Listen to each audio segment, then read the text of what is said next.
So hello and नमस्ते सम्पूर्णमा फेरि पनि स्वागत छ शाहरुख भ्लग युट्युब च्यानलमा हजुरहरूलाई। आई होप सबैजना सन्चै आरामै हुनुहुन्छ होला र म पनि सन्चै आरामै छु। आज चाहिँ म जाँदैछु दुबईको गोल्डसुक भन्ने ठाउँमा, जुन ठाउँ सुनको बजार हो। सुनको बजार भनेर प्रचलित छ। त्यो ठाउँ सुनको बजार मात्र नभई त्यो एउटा दुबईको इतिहास पनि हो। सो आज म छोटो सक्दो मेरो एक्सप्लोर गर्नेछु। हजुरहरूको माझ सँगै जोडिरहनु होला। Stay tuned. दुबई इन्टरनेसनल सिटीबाट आरटिए बस X23 चढे लगत्तै आजको मेरो यात्रा सुरु भयो।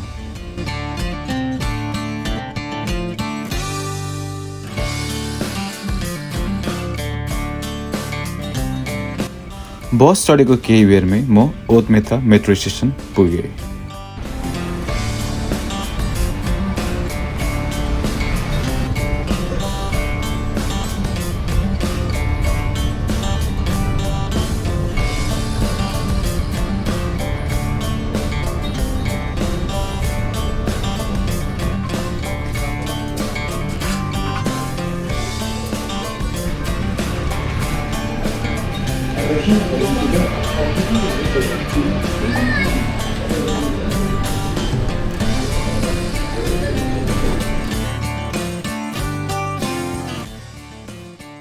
मेट्रो चढे लगत्तै लगभग 10-15 मिनटको यात्रापछि म गोल्डसुक मेट्रो स्टेसन पुगेँ।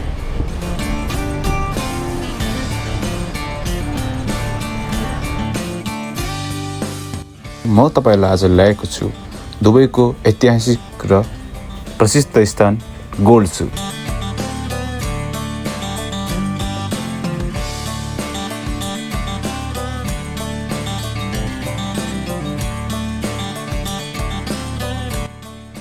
दुबईको यो ठाउँ र मार्केट मात्रै होइन, एक जीवित इतिहास पनि हो।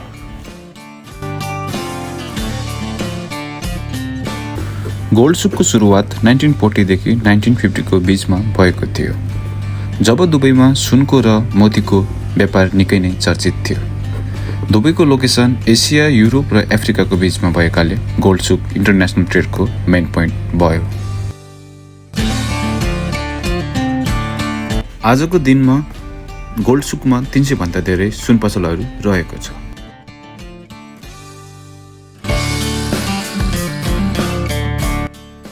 जहाँ 22 क्यारेट, 24 क्यारेट सुन, डायमन्ड र प्लाटिनम डिजाइन हेर्दा मात्र पनि आँखा भारी भएर आउँछ।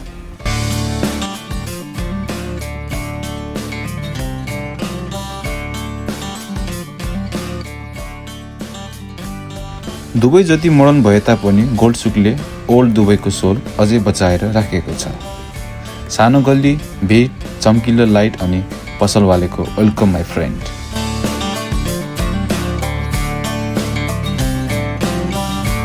दुबई गोल्डसुकमा आउने धेरै मानिसको ध्यान एकैचोटि तान्ने चिज भनेको सुनले सजाएको कार, गोल्ड कार हो।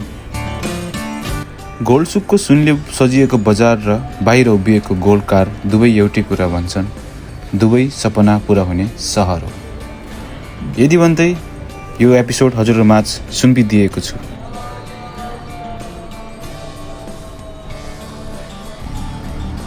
धन्यवाद छ सम्पूर्णलाई अन्तिमसम्म भिडियो हेरिदिनु भएकोमा। आजको भिडियो यति नै थियो। दुबईको सुनको सहर ठाउँ ठिकै छ, रमाइलो छ है। दुबई हुनेहरूले पक्कै घुम्न पनि ठाउँ हो त्यो, पक्कै पनि। र अब नेपाल देशमा हुनेहरूले, अन्य देशमा हुनेहरूले भिडियोबाटै रमाइलो लिनुहोस्। आजको भिडियो के कस्तो लाग्यो कमेन्ट सेक्सनमा गएर कमेन्ट गर्न पक्कै पनि नभुल्नु होला। यदि भन्दै म बिदा हुन चाहन्छु अर्को भिडियोको बाचासहित। Take care, bye, love you all.